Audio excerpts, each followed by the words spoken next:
अस्सलामुअलैकुम रहमतुल्लाह नाज़रीन, मिली डाइजेस्ट की पेशकश खबरनामा में आपका इस्तकबाल है। मैं आपका मेज़बान मुबारक उमरी। यहाँ पर मिलती है दिन भर की आपसे जुड़ी बड़ी खबरें एक वीडियो में। तो आगे बढ़ने से पहले चैनल को सब्सक्राइब कर लें और बेल आइकन भी प्रेस करें ताकि खबरें आप तक बर वक्त पहुँच सकें। अब रुख करते हैं आज की खबरों की तरफ। रियासत कर्नाटक के कोप्पल में अपनी गाय को बाहर लाने के लिए एक खेत में घुसना एक दलित औरत को इतना महंगा पड़ा कि उसे खेत के मालिक ने चप्पलों से पीटा और उसकी जात को लेकर गालियां दी।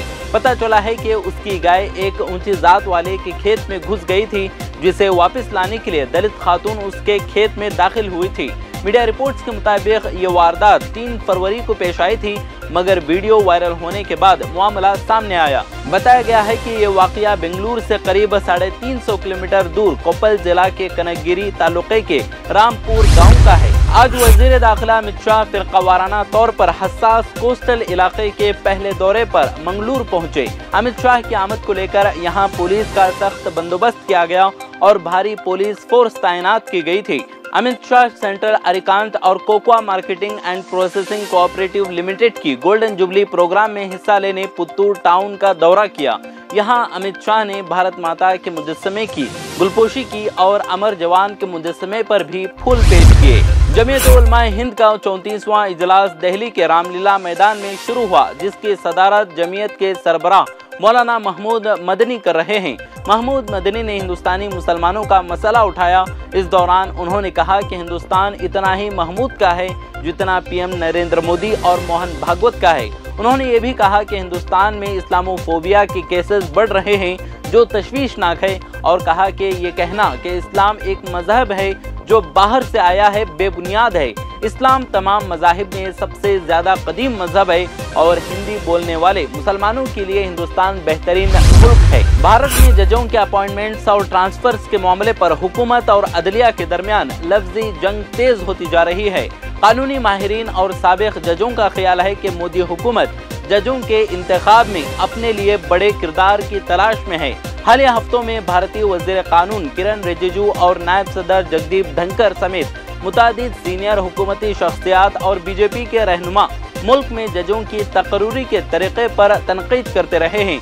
भारत में सुप्रीम कोर्ट और हाई कोर्ट के जजों की तकर्री तकरीबन 1/4 सदी पुराने तरीके के जरिए होती है, जिसमें मौजूदा जजेस और सरकारी अहलकार दोनों शामिल होते हैं। बीजेपी की तेलंगाना यूनिट के सदर बंडी संजय कुमार ने कहा कि अगर उनकी पार्टी इख्तिदार में आती है तो रियासत के नए सेक्रेटरीट की इमारत के गुंबदों को गिरा देंगे और मुल्क के साथ तेलंगाना की तहजीब को बताने के लिए उसमें तब्दीली की जाएगी। बंडी संजय ने कहा कि भारत राष्ट्रीय समिति की हुकूमत की जानिब से बाबा साहब अम्बेडकर के नाम पर सेक्रेटरीट भवन का इफ्तिताह 14 अप्रैल को अम्बेडकर जयंती पर किया जाना चाहिए। करीमनगर लोकसभा से रुकने पार्लियामेंट बंडी संजय ने इल्जाम लगाया कि बीआरएस हुकूमत ने सेक्रेटरीट की तामीर पर खर्च का अंदाजा 400 करोड़ रुपए से बढ़ाकर 1500 करोड़ रुपए कर दिया है। बीजेपी के फायर ब्रांड लीडर संगीत सोम का एक वीडियो वायरल हो रहा है। वीडियो में वो कह रहे हैं कि बढ़ती हुई आबादी की वजह से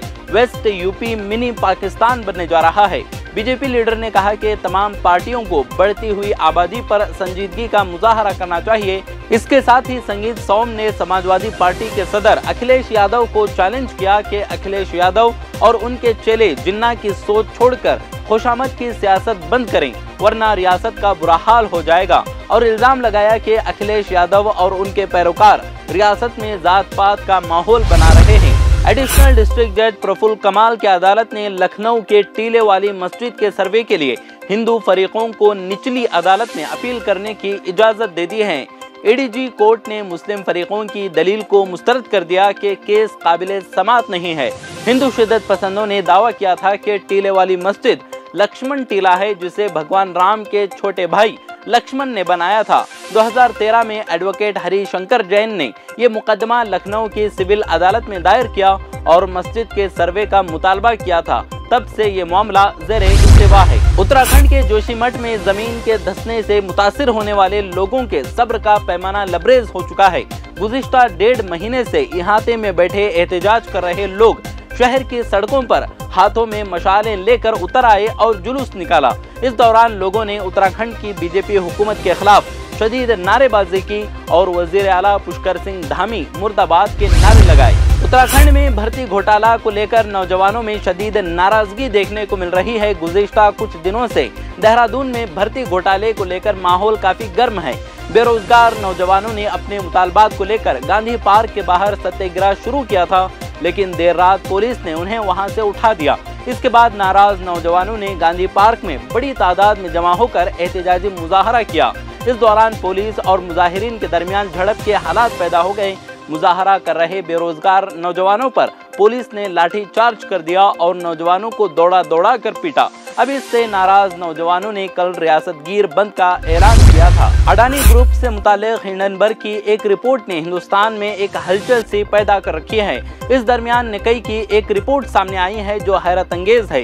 मीडिया में सामने आ रही खबरों में बताया जा रहा है कि निकई एशिया का एक तज्जिया जाहिर करता है कि अडानी ग्रुप के ऊपर जितना कर्ज है वो हिंदुस्तान की पूरी इकोनॉमी का कम से कम 1% है।